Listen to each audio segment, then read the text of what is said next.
Welcome to the Diary of a Farmer's Daughter. Today I want to talk about stocking, that is, stocking my first cycle of fish. Okay, so there were certain things I had to consider before going ahead to stock my fish, actually getting the fish in the water itself. So I want to share these tips with us, and for those who are newbies like me, hopefully this one helps. Now, one of the things to consider is the fund that you have at hand. You need to think of the money that you have at hand. I'm not talking about the money that you kept somewhere with someone that the person borrowed that you want to take. No, or a promised loan or a promised amount of money that somebody said they want to give to you. No, but I'm actually talking about physical cash that you have. Excuse me, physical cash that you have. What do you have at hand for this particular business? So that's the funds that you need to think about. And it's important because it's not really the money that you need to buy the fish that you're worried about. That's not a big deal. You want to buy fish, juveniles. You want to start with juveniles, for example. One juvenile is 90 naira. Some people sell 95, some 70, depends on the size that they are selling to you. I even had somebody who called me that they were going to give me at 50. Of course, that one didn't fly for me because it was either he was going to give me post fingerlings or he wanted to swindle me for sure. That one even is swindling because he was lying.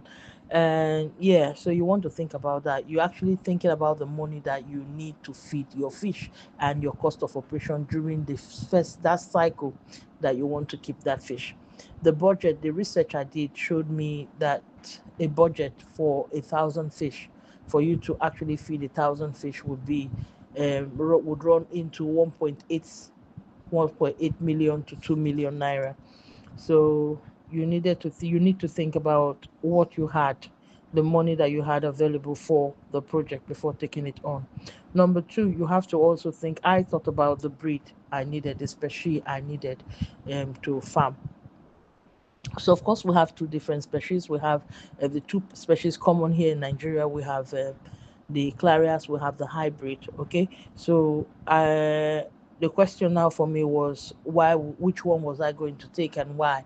You need to think about your target weight. How many kilos are you looking to raise them up to? Which size are you looking to get your fish up to? All these ones help me to determine the particular breed I wanted. Now, in my own area, the market I was looking to cater to, I needed to key to the very common one they had. People went for melange, smoking size. People went for table size fish.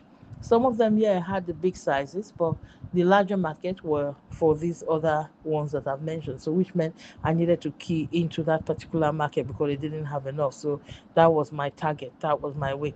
And I had no need for hybrid as at that time because hybrid takes about 7 months. I wanted a quick turnover where I would quickly get my money, be able to run at least up to about 3 to 4 cycles in a year if I could, and that would be great.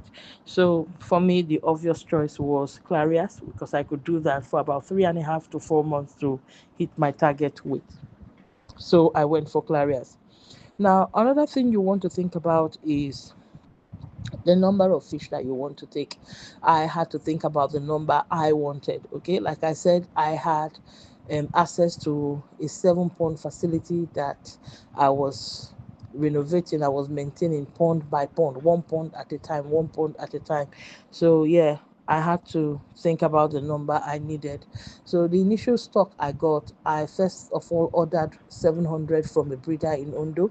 Let me also mention that it's important that you get your stock from a trusted hand, a trusted breeder.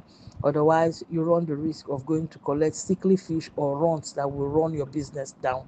You need to be mindful of that. So I was able to get somebody who linked me up with a breeder that gave me about 700. I ordered for 700, but he actually gave me 150 for mortality. So at the end, I had 850 when I sorted and counted. Now, to make up this, I also had another breeder in my locality, and I was able to get 400 from her to make up the number I needed. So at the end of the day, I had over 1,000 fish in water. Let me quickly state here that for a newbie, less is more. Less is more. I had trusted hands working with me, so I was able to do this. Less is more. So you start small, and that way you are able to, even if you make mistakes, they don't have adverse effect as such.